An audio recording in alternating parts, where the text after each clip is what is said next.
Hi mga kanegosyo at mga kababayan na mahilig sa linis. Welcome po sa ating channel Calabers TV kung saan ang kalinisan ay kabuhayan. Dahil ngayong araw ay gagawa tayo ng DIY dishwashing liquid na hindi lang mabango at matipid at pwede pang pagkakitaan. Kung gusto mong magtayo ng maliit na negosyo mula sa bahay o gusto mo lang makatipid, perfect na perfecto para sa iyo. Kaya ihanda na ang bote, timba, at winning attitude. Let's make washing more exciting and profitable. Kaya tara na, simulan na natin.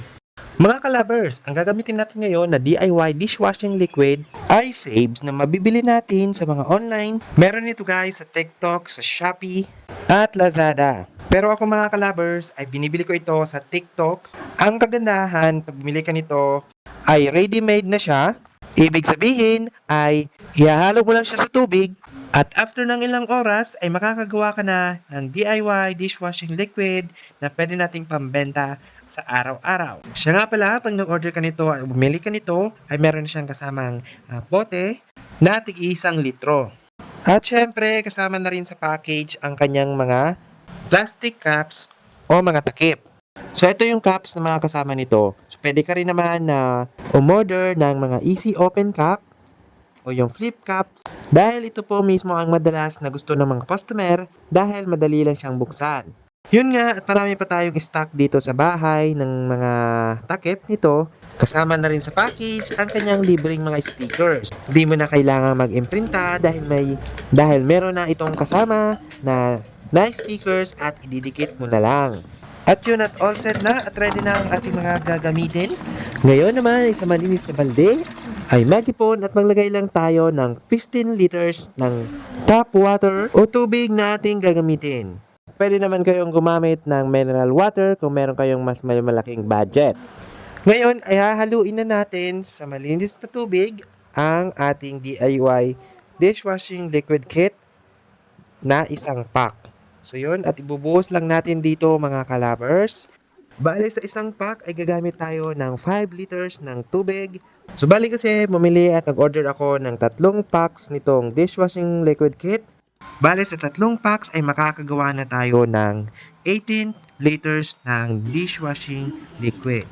Sa dulo din ng ating video ay papakita ko rin sa inyo kung paano ang kitaan dito, magkano ang ating magiging puhunan, at ilan yung makikitain natin dito. At syempre, nag-ready tayo ng improvised na panghalo dahil hahalo-haluin na natin yan hanggang sa ma-mix ng gusto ang ating dishwashing liquid kit. Halo-haluin lang natin ng maigi hanggang sa tuluyan na makita mo ng ganito ang kanyang itsura mga kalabers. So yan, pag okay na, so takpan lang natin ito at i-rest ng hanggang 3 oras. At pagkatapos ka ng 3 oras ay pwede na natin itong isalin sa ating mga bote. Ayan nga pala, mag-ready din tayo ng ating funnel or embudo para iwas tapon kapag magsasalin tayo sa ating mga bote. So yun nga, at may kasama na itong mga libreng stickers. So ayan, gugupitin nyo na lamang mga kalabers. At kung ready na, ay pwede na natin itong isalin sa ating mga bote. Isalin lang ng dahan-dahan at nang di umapaw. At kapag okay na, ay tatapan na natin. At para malagyan na natin ng stickers ang ating mga finished product. So yun mga kalabers, so napakadali lang po diba ng paggawa ng ating DIY dishwashing liquid kit. Sa 3 packs of 6 liters ay makakagawa na tayo ng 80 liters of DIY dishwashing liquid. O diba mga kalabers, ayos na ayos? At pwede mo na itong gawing paniwalang pang negosyo. Ito kasi mga kalabers ay isang patok na negosyo ngayon dahil sa maliit na puhunan ay malaki rin ang kitaan. Kaya naman mag-costing naman muna tayo mga kalabers. So ito kasi ay nabili ko sa online sa TikTok shop ng 380 pesos. Free shipping na. So kung sa 380, i-divide mo sa 18 piraso na yung magagawa. Kaya meron kang puhunan na 21 pesos kada 1 piraso. So kung ang mintahan nito ay nasa 30 to 50 pesos, ay siguradong meron ka pang kikitain.